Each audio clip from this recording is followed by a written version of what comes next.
और कल को अगर इमरान खान क्लेम कर दें कि आपने तो ये चोरी की, आपने तो मेरे से ख़रीदी ही नहीं है, तो आपके पास कोई सबूत होगा? यकीनन नहीं होगा। अस्सलाम वालेकुम everyone, this is Mohammad Umran Fazal. कल रात को एक निजी टीवी पर एक स्टोरी ब्रेक की गई।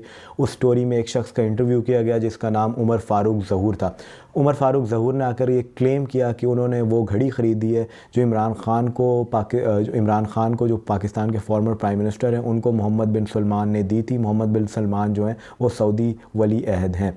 उन्होंने ये घड़ी इमरान खान को 2019 में दी थी। उसने ये क्लेम किया कि 2019 में ही शहज़ाद अकबर ने उनसे रब्ता किया और उन्होंने कहा कि हमारे पास एक घड़ी है जो कि एक बहुत यूनिक घड़ी है और वो हम बेचना चाह रहे हैं, कि आप उसे ख़रीदेंगे? तो उमर फ़ारूक ज़हूर ने कहा क्योंकि मैं एक वॉच कलेक्टर हूँ, मुझे घड़ियाँ ख़रीदने का बहुत शौक़ है। फिर एक वीडियो भी उस निजी चैनल पर चलाई गई जिसमें उमर फ़ारूक ज़हूर की बहुत सारी घड़ियाँ दिखाई भी गई। तो उन्होंने कहा क्योंकि मुझे शौक़ है घड़ियाँ ख़रीदने का, तो मैं यकीनन ये घड़ी ख़रीदूँगा। तो जिस पर शहज़ाद अकबर ने कहा कि आपसे फ़र्क होगी, रब्ता करेंगी, फ़र्क होगी जब दुबई आएंगी वो आपसे रब्ता करेंगी। फिर जब फ़र्क होगी दुबई गई तो उन्होंने उमर फ़ारूक ज़हूर से रब्ता किया और उमर फ़ारूक ज़हूर ने उनको अपना जो ऑफ़िस है वहाँ पे दुबई में उधर बुलाया और उन्होंने वो घड़ी मंगवाई और फ़र्क होगी साहिबा वो घड़ी अपने साथ लेके गई। वहाँ पे उमर फ़ारूक ज़हूर ने घड़ी चेक की, उसके बाद उन्होंने वो घड़ी दुबई मॉल भेज दी। दुबई मॉल में जो घड़ी है उसकी कंपनी की दुकान है और इस कंपनी का नाम है ग्राफ। ये ग्राफ की घड़ी थी, वो ग्राफ की ही दुकान पर गई, वहाँ पे उन्होंने इसको चेक किया, उन्होंने कहा हाँ जी ये बिल्कुल एक ओरिजिनल घड़ी है। तो फिर उमर फ़ारूक ज़हूर ने एक डील की और उस डील में उन्होंने 28 करोड़ रुपए का जो कैश है पाकिस्तानी रुपयों के अंदर वो फ़र्क होगी साहिबा को दिया और वो घड़ी ख़रीद ली। अब यहाँ पे मेरे दो अहम तरीन सवाल हैं उमर फ़ारूक ज़हूर से कि जब भी आप ऐसी कोई चीज़ ख़रीदते हैं तो आप कैसे हो सकता है कि सिर्फ कैश में पेमेंट कर दें और आपके पास कोई प्रूवन डॉक्यूमेंट्स ना हो? क्योंकि कोई भी उन्होंने कल डॉक्यूमेंट नहीं दिखाया जिससे वो ये साबित कर सकते कि उन्होंने घड़ी इमरान खान से ख़रीद ली और उन्होंने इमरान खान को इस पर 28 करोड़ रुपए दिए। ना ही जो है उनके पास कोई बैंकिंग ट्रांजैक्शन है। मेरा दूसरा सवाल बैंकिंग ट्रांजैक्शन के हवाले से ही है कि उन्होंने कोई भी ट्रांजैक्शन नहीं दिखाई, उधर भी उन्होंने कोई डॉक्यूमेंट नहीं दिखाया, कोई प्रॉपर प्रूफ नहीं दिया जिससे नज़र आ सके कि ये बैंकिंग ट्रांजैक्शन की गई है, बल्कि उन्होंने कह दिया कि मैंने तो जी ये कैश दिया था। तो आपने कैश क्यों दिया था? और कल को अगर इमरान खान क्लेम कर दें कि आपने तो ये चोरी की, आपने तो मेरे से ख़रीदी ही नहीं है, तो आपके पास कोई सबूत होगा? यकीनन नहीं होगा, क्योंकि कल का जो उनका इंटरव्यू है और मुसलसल आज जो उन इंटरव्यूज़ नज़र आ रहे हैं उसके अंदर कोई भी सबूत नहीं दिया गया।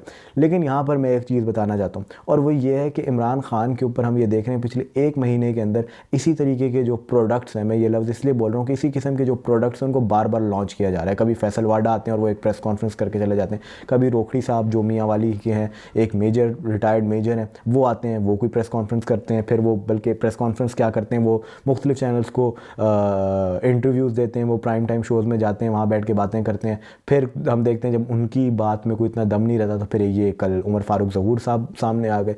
लेकिन ये जितने भी शख्स अभी तक सामने आए हैं वो एक चीज़ साबित नहीं कर सके और वो ये थी कि वो जो इल्ज़ाम लगा रहे थे उनको वो कोई भी प्रॉपर तरीके से साबित नहीं कर सके इमरान खान के ऊपर।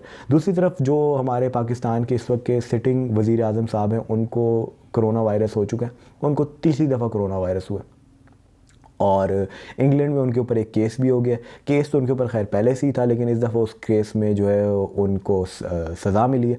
और डेली मेल एक इदारा है इंग्लैंड का जिसने एक स्टोरी पब्लिश की थी आज से तकरीबन 3 या 4 साल पहले और उस स्टोरी में उन्होंने क्लेम किया था कि शहबाज शरीफ साहब ने कुछ पैसे जो हैं वो लिए हैं या कुछ पैसे अपने पास रख लिए हैं और वो पैसे वो थे जब 2010 के अंदर फ्लड आए पाकिस्तान के अंदर, तो जो इमदाद की गई फ्लड से अफेक्टेड लोगों की में से कुछ पैसे शहबाज शरीफ साहब ने रख लिए। तो शहबाज शरीफ साहब के ऊपर जैसे ये स्टोरी ब्रेक हुई तो उन्होंने जाकर डेली मेल के ऊपर जो है आप एक तरीके से उन्होंने वहाँ पर केस कर दिया कि इन्होंने मुझे डिफेम करने की कोशिश की। तकरीबन ये 3 से 4 साल केस चला और अब जो है डेली मेल जो है ये केस जीत गए और अब शहबाज शरीफ को वहाँ पर तकरीबन 1.5 करोड़ रुपये जो पाकिस्तानी पैसों के अंदर 1.5 करोड़ रुपये उनको देना पड़ेगा जुर्माने के उस पर। तो बहरहाल ये वो तमाम तर इंपॉर्टेंट डेवलपमेंट्स थी जो इस वक्त पाकिस्तान में चल रही हैं। अब जो भी इसके बाद और डेवलपमेंट होगी उसके साथ दोबारा हाजिर होंगे, तब तक के लिए मुझे इजाज़त दीजिए। अल्लाह हाफ़िज़।